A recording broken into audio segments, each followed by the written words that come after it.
Keinginan memiliki idola tidak memandang usia. Tidak hanya remaja yang bisa memiliki idola, tetapi juga orang dewasa.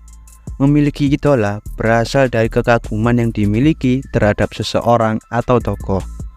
Kekaguman ini akan berkembang pada perasaan simpati dan jatuh hati. Mengidolakan seorang tokoh hampir dilakukan oleh semua orang. Hanya saja pertanyaannya, mengapa fenomena seperti ini terjadi? Kebutuhan apa yang dimiliki oleh manusia sehingga perlu memiliki idola? Untuk menjawab pertanyaan tersebut, perlu dipahami terlebih dahulu pengertian dari idola. Idola adalah seseorang yang memiliki kelebihan dan keunikan yang banyak disukai orang lain. Idola dapat menjadi sosok model dalam segala hal, seperti sikap, perilaku, cara berpakaian, termasuk cara bertutur kata yang banyak dicontoh oleh orang lain. Seseorang dapat menjadi tokoh idola apabila tokoh tersebut mempunyai kelebihan, kekhasan, dan keunikan dalam hal atau bidang tertentu. Seseorang mengidolakan orang lain biasanya dilatar belakangi oleh kenyataan bahwa orang yang diidolakan itu memiliki keunggulan. Keunggulan tersebut dapat berkaitan dengan prestasi si tokoh idola atau dapat pula berupa keunggulannya dalam suatu bidang. Tokoh tersebut dapat berasal dari tokoh cerita, tokoh film, sinetron, tokoh agama, maupun negarawan. Seseorang dapat menjadi idola apabila ia mempunyai kelebihan, kekhasan, dan keunikan dalam hal atau bidang tertentu. Terbentuknya idola tidak bisa lepas dari apa yang disebut penggemar, karena dengan adanya kehadiran penggemar, seseorang baru bisa dapat disebut sebagai idola. Fans atau penggemar bukan hanya sekedar individu yang menyukai sesuatu. Mereka juga terkadang membentuk sebuah komunitas yang kuat di dalam satu minat atau ketertarikan untuk mendukung idolanya. Keberadaan komunitas ini dapat memberikan dukungan sosial, rasa identitas yang kuat, dan lingkungan yang aman bagi individu yang merasa terhubung dengannya.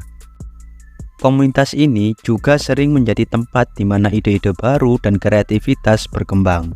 Namun, seperti koin yang memiliki dua sisi, begitu pula yang terjadi dengan hubungan idola dengan penggemar. Hubungan idola dengan penggemar bisa saling menguntungkan apabila terjadi pertukaran yang sehat. Akan tetapi, terdapat pula fenomena-fenomena yang cenderung merugikan apabila dilakukan secara berlebihan.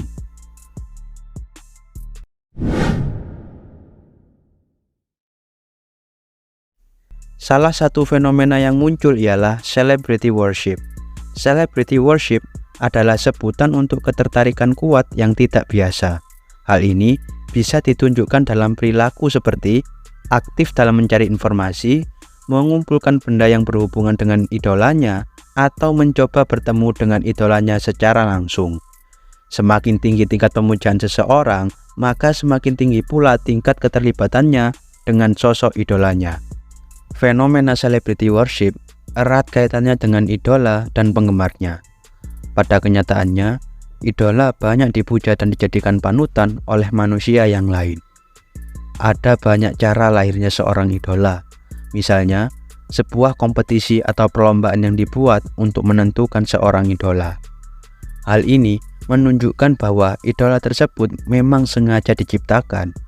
Ketika seorang idola baru muncul, maka ia akan menjadi pusat perhatian dan dikagumi oleh banyak orang.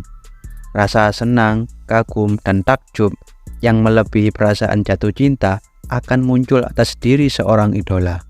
Akibatnya, segala atribut yang melekat pada idola tersebut menarik untuk diikuti. Dan tak jarang pula seorang penggemar menghabiskan uangnya untuk membeli dan memiliki segala hal yang berkaitan dengan idolanya. Apa? Kau ingin aku menghabiskan uang yang kukumpulkan susah payah untuk orang yang lebih kaya dariku? Tidak, terima kasih. Selain celebrity worship, ada juga fenomena mengenai hubungan penggemar dan idolanya, yakni fanatisme. Fanatisme merupakan sebuah keyakinan terhadap objek fanatik yang kerap kali dikaitkan dengan sesuatu yang berlebihan, yang mana sikap fanatik ini ditunjukkan dengan rasa antusias yang ekstrim, keterikatan emosi dan minat yang berlebihan yang berlangsung dalam waktu yang lama. dan seringkali menganggap hal yang mereka yakini merupakan hal yang paling benar adanya, sehingga mereka akan cenderung untuk membela dan mempertahankan suatu kebenaran yang mereka yakini. Fanatik ini akan semakin berkembang dengan dukungan dari orang sekitar yang tampak pada tingkah laku individu atau kelompok dengan sikap fanatik. Ada beberapa faktor yang menimbulkan perilaku hubungan penggemar dan idola menjadi tidak sehat dan cenderung merusak. Yang pertama, adanya rasa ingin meniru atau ingin menjadi imitasi dari seorang yang diidolakan. Seringkali penggemar memiliki dorongan untuk menjadi sama dengan idolanya. Tidak ada masalah sebenarnya dengan keinginan penggemar untuk menjadi seperti idolanya, namun perlu disadari bersama bahwa tidak semua idola ideal untuk diikuti atau ditiru secara utuh. Tokoh idola juga memungkinkan memiliki kepribadian yang berbeda jika saat tampil dan jika sedang tidak tampil di atas panggung. Harus ada kesadaran untuk memilah mana hal yang positif yang bisa diambil dan mana yang tidak. Selain dapat merusak jati diri kita, hal itu juga dapat menghilangkan identitas kita. Faktor yang kedua, penggemar sering merasa dekat dengan idola yang dikaguminya. Tak jarang kita temui seseorang yang merasa patah hati ketika idolanya memilih untuk mengakhiri karirnya atau memilih memiliki pasangan. Seorang penggemar seolah-olah mempunyai andil besar dalam keputusan yang diambil idolanya. Pola pikir inilah yang membuat hubungan idola dan penggemar menjadi tidak sehat. Perlu disadari bahwa posisi kita sebagai seorang penggemar tidak jauh berbeda dengan penggemar lainnya di mata idola. Ekspektasi kamu terhadap idolamu tidak akan pernah valid terhadap pilihan hidup yang diambil oleh idolamu. SpongeBob, aku senang kau belajar. Pemujaan yang berlebihan tidak sehat. Ayo Jeffrey.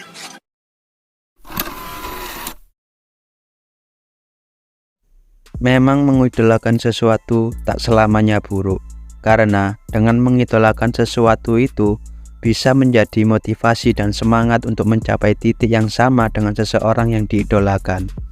Asalkan kita tidak menafsirkan ketertarikan terhadap idola dengan cara yang salah dan malah kehilangan identitas diri.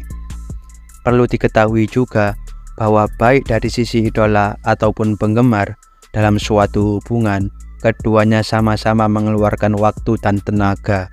Jadi, tinggal bagaimana cara kita menentukan mau diarahkan kemana tenaga kita. Akan jauh lebih bijak dan bermanfaat jika kita mengutamakan diri kita sendiri terlebih dahulu dibanding menghamba secara berlebihan terhadap orang lain.